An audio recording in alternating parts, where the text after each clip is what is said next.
Hey, what's up? I just want to tap in with a quick video, and I just want to talk a little bit about about value about value.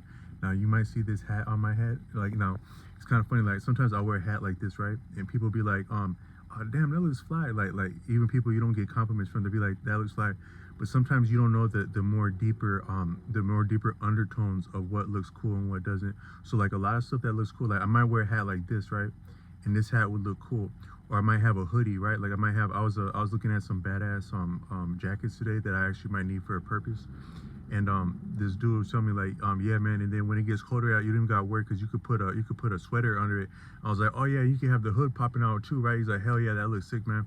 But what you don't know is sometimes the undertones of what looks cool. So like a lot of times, like I said, like a hat like this might look cool, or like a hoodie might look cool, but the undertone is that this looks like a damn boonie hat that some people in some like military conflict would have.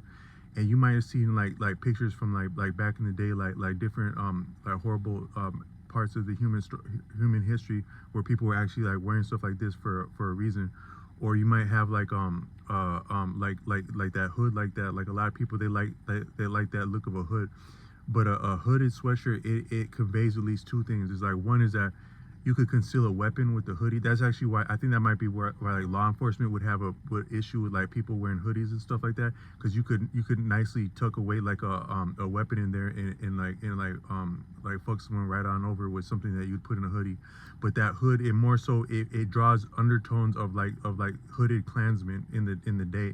Like, and that's deeply part of the American experience. So when you're having a hoodie like that, there's a thing in there's some things called there's like if you were to look into like books about resources about like magic, there's actually in different times there's always been understanding about magic, which like maybe a better word than magic would just be like subtle influence.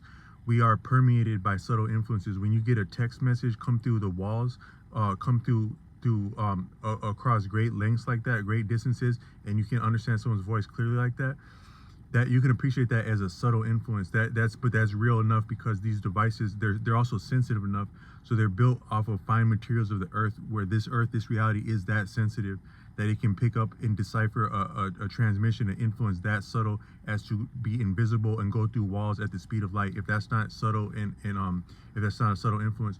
But then people would say like, yeah, so we can send text, but you talk about magic outside of Harry Potter and you're bogus for that, or you're wicked for that, or you're evil for that. But the truth is that we do really have subtle influences all about us. And so if there's been different understanding about that at different times, like you'd have like all different regions of the earth, I've said in other videos, have had people that are wise to different things, such as like in Europe you would have like the people called the wise people. That's a better word than like witch or a wizard would be just a wise person, wise. And but it just means being aware of the subtle influences like that. But and there's always been understanding about that, but it's been more above and below ground, that is proscribed and it's been described and proscribed. And so the learning about that, it comes in vogue and it comes out of vogue. Another word is recrudescence. So something that is part of the human experience, and then it goes down now and it comes back and it goes down, but it might be attacked, but it might be what would be called stamped out. I don't mean to be rude with that, but it might be like what we call eradicated or stamped out. But it comes back because it's actually a part of what makes life viable. You could almost say that like with weeds. So you can rip out and tear out all the weeds, but they'll be back, because that's recrudescence when the weeds come back like that. And if they weren't back, then we wouldn't be here either, because they serve a purpose and they're necessary. So that we're not getting past that. But things like what's called magic is like that. I read that in a book somewhere. I think that was the book of Arthur Avalon, says that magic, what's called maybe a charged word would be like witchcraft. But I'm saying wise would be better than the word witch. Not to say anything for or against that, because there's very painful history to that on both sides of that. I think maybe people have been victimized by people that would consider themselves a witch, and people who would consider themselves a witch have been victimized by people that would have maybe outstanding titles or favor or esteem.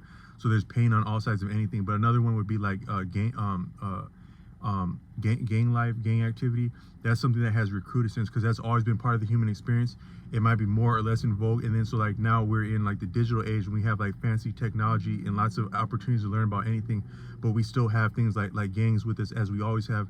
And you could maybe say that it's because that on some level it's part of what makes that what human life, that's an actual function within human reality, is like groups like that.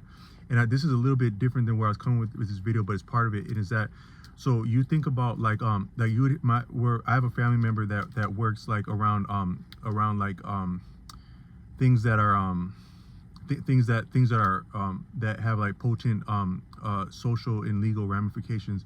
And when they encounter a person, they're trained that when they encounter a person that has like a certain background, like what they would call like sovereign nation, or like I've referenced Tashriq Bey on this, like the Moorish people of Moorish descent, or people who advocate sovereignty for human beings, when they approach different law bodies, legal bodies, bureaucratic bodies, be it law enforcement or like some document of some kind, they're written off as crazy and damn near put in a straitjacket. But some of the things that they would have to say to like a person in law enforcement or in a bureaucracy would actually be part of that the law enforcement person's training, but would be beyond it to make the law enforcement not actually able to contend with how they're being engaged when someone is actually versed in these subjects. And they would be written off right away as crazy, because that's actually the only way a law enforcement person could handle them. Because if they engage them as anything but crazy, they may actually slip, because they're actually having some proper footwork brought to them. But if they're attempting to meet them with their own training, they actually don't have the license or the scope of background to engage a person talking like that in those terms as they would meet someone on the street like that. And so they might actually get into hot water if they try to act like an officer. So the only thing they can do is call that person crazy and put them in a straitjacket right away. But it'd be similar in bureaucracy, where you get someone talking in terms of sovereignty, and you have to just dismiss them right away, because you can't entertain that with your actual the limitations of your own training, even as you're considering yourself a professional and this and that and whatnot, and drawing resources.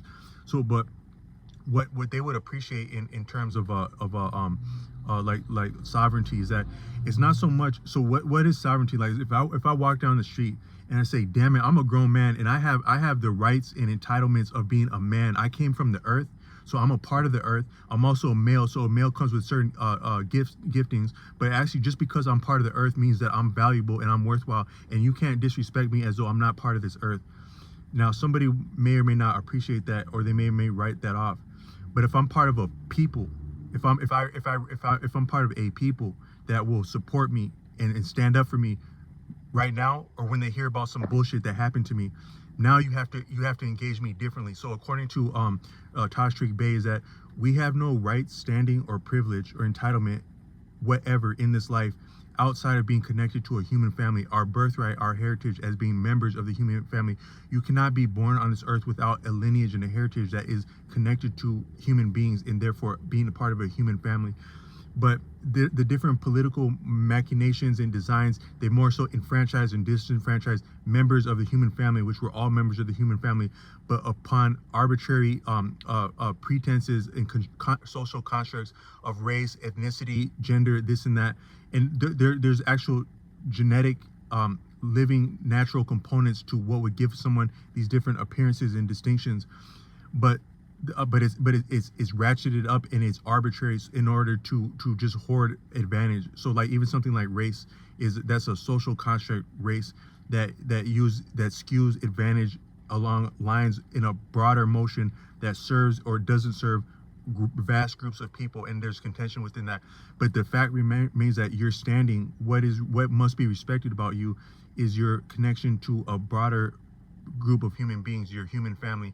So in that would be like a nation state. So a lot of people are not having respect for people who are called black in the United States, and that's from a legal standpoint. Is you call someone black, you're disinheriting them, because the word black can be contended, but what you're saying is that it's less than standing as a person, because you're not saying that they're part of a human family like that. So you're not respecting someone as part of a human family.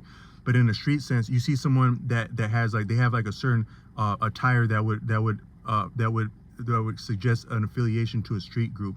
You must approach that person differently than an ordinary person, because you know there can be hella consequences behind that. So I'm saying that some of us that are like that, we don't have allegiances, we get effed over out of things a lot, is what I was wanting to talk about this. But we are part of a human family, and we have rights and standing as human beings.